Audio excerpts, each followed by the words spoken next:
Let's have a look at how to create a Dialog default file, or a panel basically with standard default values. So when 12D opens up any of the panels or menus across 12D, 12D will open up the panel with certain defaults already set.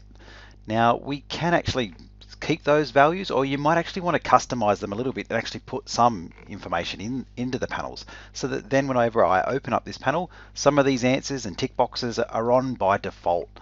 So to do that, to save that out, I would then come up to the little 12D icon at the top left hand corner, click on there and set that as the new default file.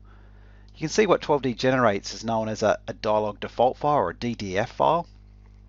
And this one is currently going to be saved into a working directory, so it'll only affect this project.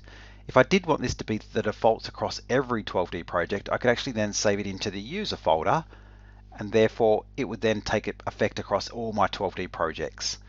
Currently there's nothing, or there's not a DDX found, so this panel actually hasn't been produced before, or a Dialog default file hasn't been produced for this panel. So I'm definitely going to keep it for the moment just to the current folder. So if I write that and finish the panel, now whenever I go back in the future and actually open up that panel again to create a triangulation, those answers or those default values will already be saved into the panel. The only issue is that by setting it by default to survey, the problem I'm going to have if I go on and do triangulations for designs or stockpiles, drainage basins and such, I'd have to then remove all these values. So setting up some of the defaults, it can save some time, but this is where you have to weigh up whether it's better to use a screen layout file, an SLX file, or actually do this Dialog default option.